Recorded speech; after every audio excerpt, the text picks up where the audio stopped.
working for University of Notre Dame in a research position. I've got a strong interest in would be streptococcus colonization in pregnancy.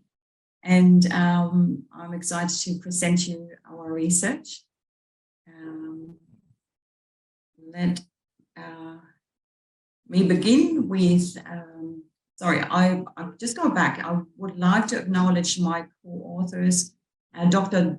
Deborah Sabine and Professor Sadie Garathi, who we did all the that project together. And let's look at the background.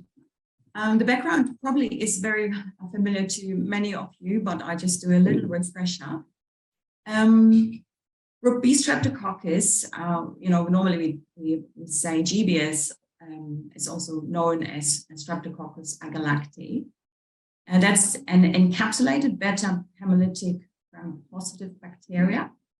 And it normally colonizes 30 to 40% of the gastrointestinal and urogenital tract of adults, which is completely harmless. The problem starts in, or can start in pregnancy, where the group B strep increases the risk of maternal urinary tract infections, chorioamnionitis, endometritis, or sepsis. It also can lead to miscarriage, preterm labor, or stillbirths. Now, group B streptococcus is transmitted at several points from the beginning of the pregnancy until birth. And the most common clinical presentation of the neonatal early onset group B strep disease in neonates. And the transmission can even occur with intact membranes, or when the fetus is swallowing or inhaling the amniotic fluid. So research has shown that more than 70% of babies with the neonatal infection, with early onset GBS infection, they are actually bacteremic at birth, which means that the transmission occurs majorly before or during labor. Early onset sepsis or early onset GBS disease manifests or can manifest in sepsis, meningitis, pneumonia, and also can be fatal. Now, today it's known that we have 10 GBS stereotypes, of which 1A, 1B, 2, 3, and 5 are the major causes of the infection. Let's have a quick look to some statistics and how can we prevent that disease in neonates. Now, we've got a lot of studies have been done, and we're testing the GBS colonization rate. And that study I've looked at, in particular, was the study from Adherence et al. It was a systematic review and meta-analysis.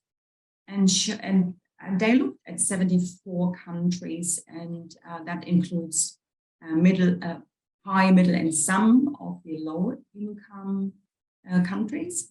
And you can see the rate 17.9 to 21% is the global rate of colonization. So 1 in 5 women have would be streptococcus colonization. Now, the WHO in 2017 stated that 410,000 GBS cases occur every year, with a minimum of 147,000 stillbirths and infant deaths globally. That number is probably significantly higher because we have not many studies from low-income countries. So the rate of infection per 1,000 live births is 0.43%, with a mortality rate of 12.1%. In Western Australia, we have a rate of 0.4% per 1,000 live births, and we have 1 per 1,000 live births for Indigenous infants. How do we prevent that nasty infection? There are two major approaches. One is the universal GBS screening,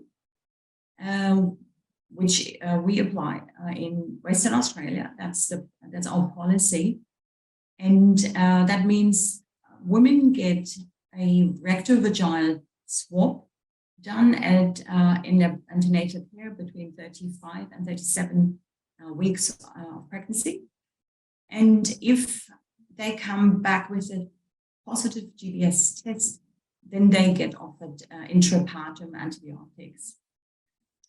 In other countries, the risk-based approach is being followed, which means that women with certain risk factors are offered intrapartum antibiotics.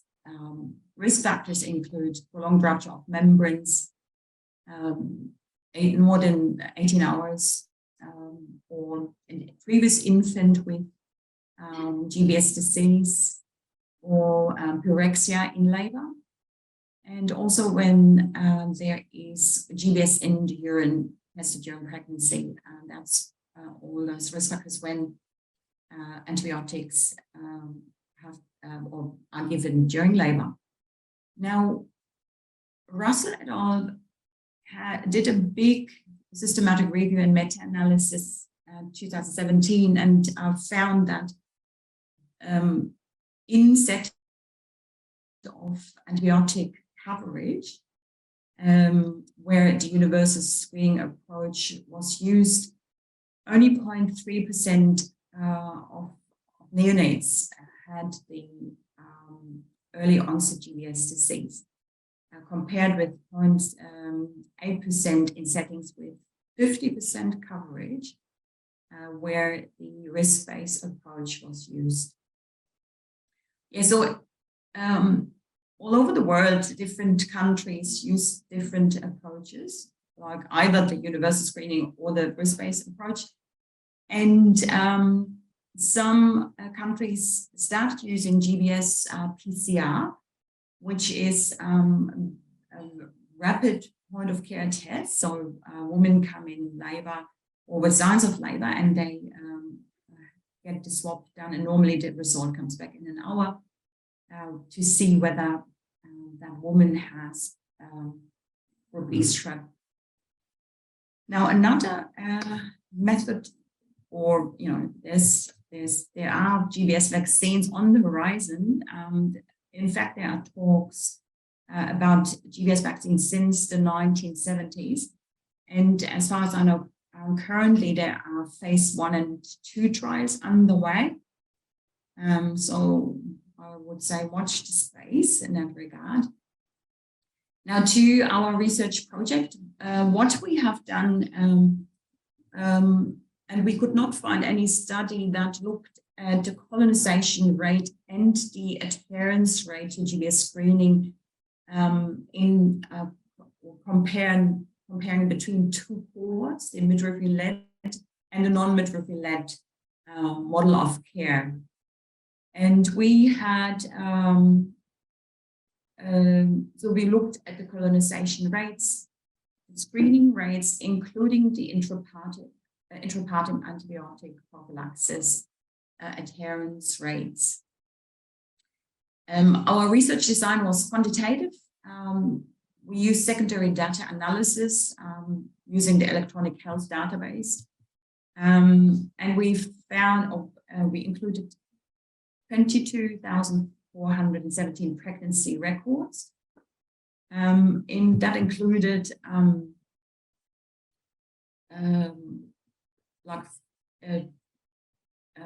term pregnancies from 37 weeks onwards, between 2015 and 2009, so 5 years. And we looked at 5 different hospitals in metropolitan and regional Western Australia. Now, those two cohorts were similar in the numbers, and with our maternal demographics we've had 169 different countries of birth, as well as an age range between 30 and 53 years. Here is a table of the composition of the data sets we've got. You can see up in the top H1, H2, 3, 4, 5, that these are the hospitals. Hospital 1 was, or is the largest, the tertiary hospital in WA in Western Australia. And that included all of the different models of midwifery-led care, including community midwives, private midwives, and a midwifery group practice, whereas the other hospitals included only the midwifery group practice. So let's look at the results.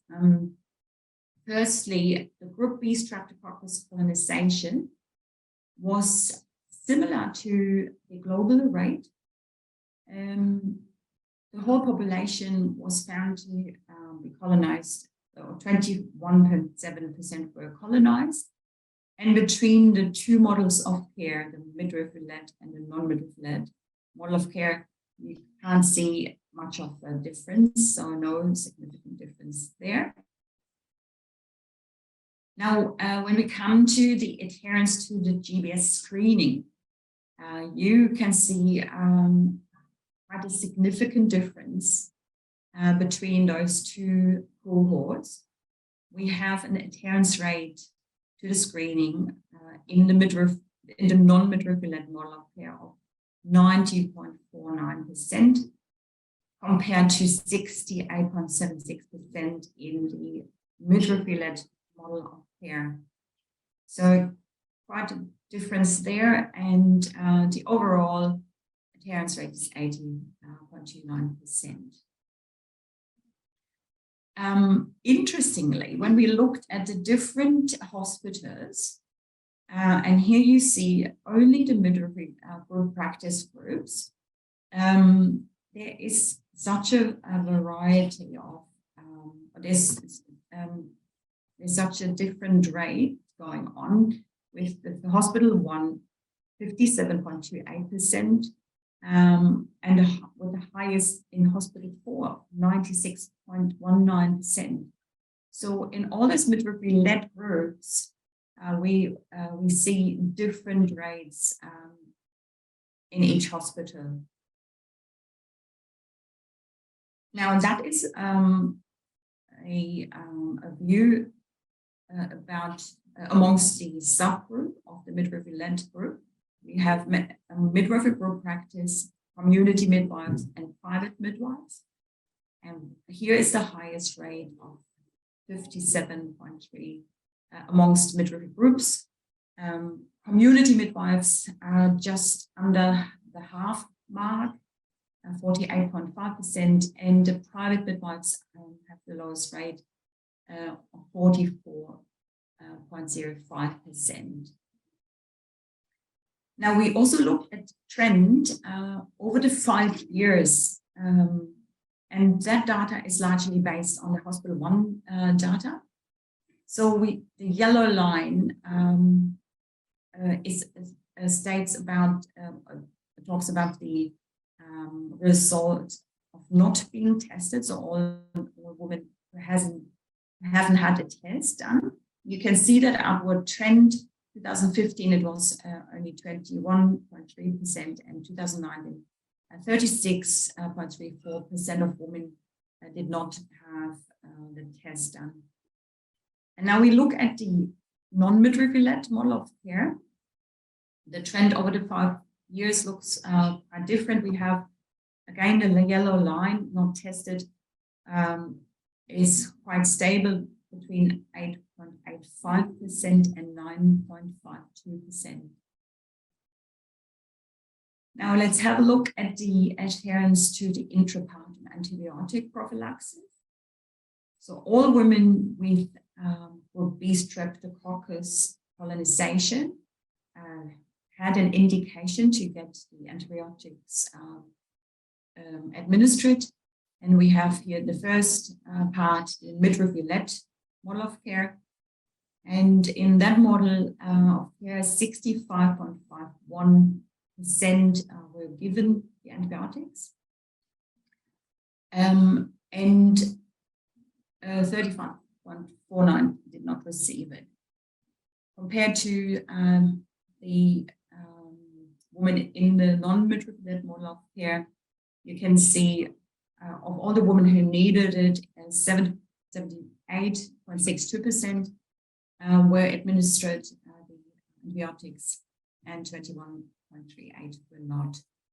So you can see that difference here as well. That brings us to a couple of points of discussion, because anecdotally we have seen the difference that in the midwifery-led care, there was that trend that not every woman was given the would-be strep screening test during pregnancy. And but looking at our results, when you look at the different hospitals, you can see from hospital to hospital, it's completely different in the midwifery-led group. So, so we've come up with some possible influencing factors, which we think are very important to research. So we think it warrants qualitative research to get to the bottom of the problem. So we put down midwives' knowledge and perspectives as possible influencing factors, because we've got midwives from all over the world, and midwives coming from the US. They have a strong view on GBS screening in pregnancy, whereas midwives from the UK, they are used to the risk-based approach. And so there are different perspectives, different knowledge levels, and as well as amongst women. So I'll jump to the third point, amongst women. There's research out there that the woman's knowledge about would-be streptococcus is actually quite poor.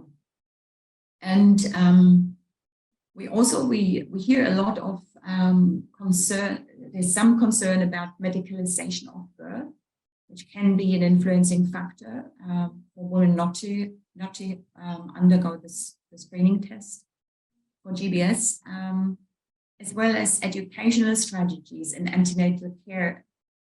I've been in a few different hospitals, and antenatal care is not standardized, like particularly in the would-be streptococcus education, the pamphlets, the education, the time being taken for the education about would-be strep varies. And also the recognition of clinical guidelines from hospital to hospital can be different. In regards to using antibiotics during labor for GBS prophylaxis, there is a big question about overusing antibiotics and its possible adverse effects in the baby. We think that is a possible influencing factor as well. So our numbers, our results can be used for qualitative research, which, as I said, can be get to the bottom of the problem. And yes, that was my presentation. And thank you for listening. And if you have any questions,